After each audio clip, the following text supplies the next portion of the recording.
Welcome back to Real Estate Simplified. I'm joined today by Ryan Carson with Carson Law and Kayla Andrade with Ontario Landlords Watch. Welcome to the show, guys. Thank you for having me. So Ryan, let's talk about breach of contract. We saw this happening quite a bit in 2017 when we had the market correction, and the market's very hot right now, and it may or may not reappear at some point. First of all, can you just explain what breach of contract means if somebody's not familiar with the term? Yeah, breach of contract would be in a real estate situation. You've got a purchaser and a seller, and one of the parties, after the deal becomes firm, meaning the parties can't back out of the deal, one party can't proceed to close. Yeah. So whether it's the buyer not being able to actually come up with the funding normally is like a common problem for a buyer. If they can't come up with financing to buy the property, that would be a common breach by the buyer. Or let's say something happened with the seller and there's a title issue that they couldn't remedy or correct, then they might be in breach for not being able to sell the property as per the terms of the agreement of purchase and sale. Gotcha. And in a normal type of transaction, can you just walk us through the process from maybe contract being written between the buyer and the seller all the way to closing so people can understand what normally happens? Sure. I mean, most deals that we still see realtors involved in a lot of them, they don't have to have realtors. Like parties, a buyer and a seller could do it directly, but most real estate deals still involve a real estate agent. And that's great because the parties can have independent advisors negotiate the agreement for them. Sometimes there's going to be they'd start with an offer. So the buyer, if I'm buying from you, I would come along, my agent puts an offer in front of you and your agent, you guys would review it. You might come back with a counter, which would be some points of change or correction that you'd want to see. I would review that with my agent, and then if everybody's at a meeting of the minds, so they say in the legal world, we would have a signed binding agreement. And that becomes a firm agreement that we have to move forward to close at the closing date. Yeah. Now, in situations of breach of contract, deposit becomes an important piece of the puzzle. Why do buyers give a deposit, and what happens if there is a breach?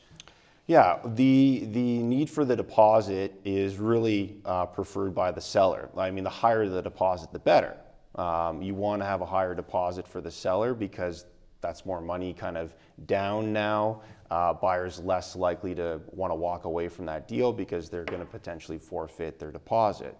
So obviously sellers want as high a deposit as possible. Buyers typically probably the opposite. And so there's usually kind of a happy medium somewhere kind of in between. And most realtors kind of know, depending on purchase price, where that kind of sweet spot is to kind of stay with the norm of the industry. But that deposit basically shows the seller, the buyer is serious. For the buyer, it's part of their down payment. So it all starts to lend towards the deal actually closing. Yeah. Now, one of the situations we've seen over the past, especially the past year with the market being so hot, is buyers will put in offers and there are no conditions. So it's essentially a firm offer right off the bat.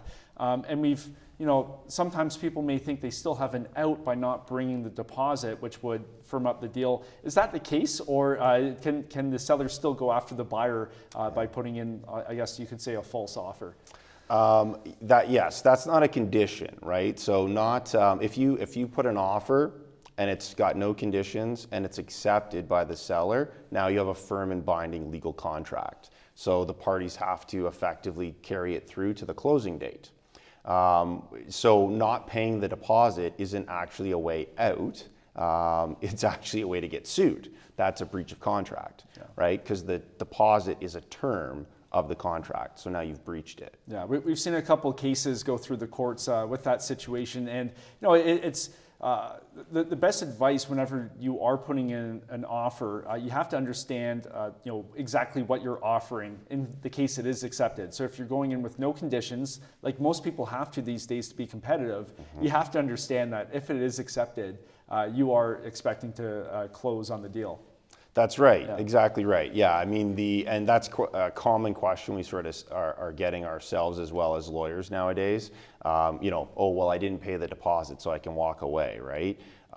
You might be able to do that, like practically speaking, you've walked away, but there's a legal, consequence in doing so. You could be sued. if you don't put the deposit down as per the terms. Yeah. So let's say a buyer doesn't close on their purchase. What sort of recourse does the seller have? Can you walk us through maybe a high-level look at some of their options? Sure. I mean, it's obviously a bit of a minefield, and you'd need probably a 3-hour show to talk about all of it in detail.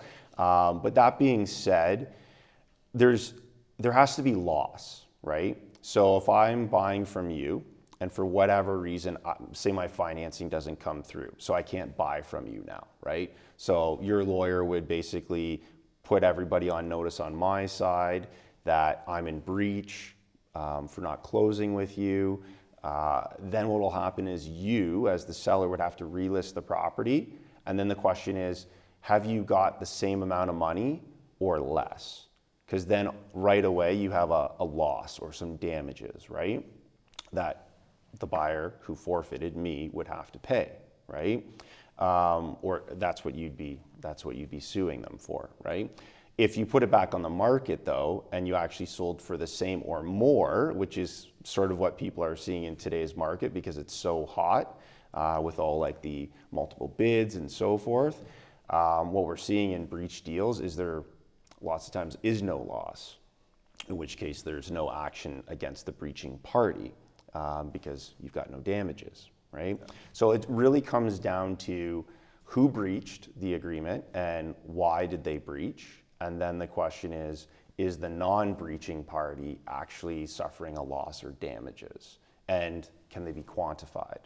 Yeah. That's the mechanics of it at a high level. Exactly, and like I alluded to before, the spring of 2017, going into 2017 was a good example where we had properties now selling $200,000 less than what the person paid for. So now that original buyer is on the hook to make the sellers whole.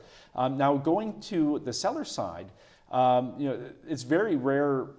I would say it's probably more rare that a seller fails to close. But we had one seller attempt to do that in my experience where they tried to back out of a firm contract and not sell the house. Can a buyer have recourse against the seller if the seller fails to close? They could. Like again, you'd have a similar task to substantiate, right? Is there a firm and binding agreement? Hopefully you can argue yes, there is, right?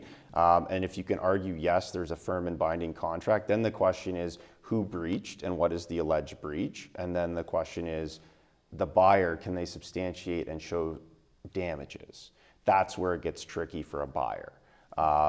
It's a lot harder to substantiate and show like a loss for a buyer on a real estate purchase than it is a seller. A seller could just show that they sold for less money, right? Or sold for the same amount, but their legal fees got doubled because they had to do it twice. They had to move and store stuff, like those sorts of things, right? Yeah. So it's a lot easier for the seller to substantiate damages and losses. It's a little bit trickier for the buyer to argue it, although it could be possible. But there's case law that really puts a tight fence around it. You have to kind of show that the deal that you lost and then you went to another one. Like let's say, again, similar scenario, I'm buying from you. You don't close with me for some reason, right? I really want your house, but I go and find another house. I have to show that it's like identical to your house, and that's really hard to do, right? And there's some further case law that goes to that point as well. So it is a harder thing for a buyer to substantiate damages and losses. For sure. Well, it all comes down to getting the right advice, both on the legal side and on the real estate side. So good stuff, Ryan. Coming up after the break, how housing will impact the upcoming election. Stay tuned.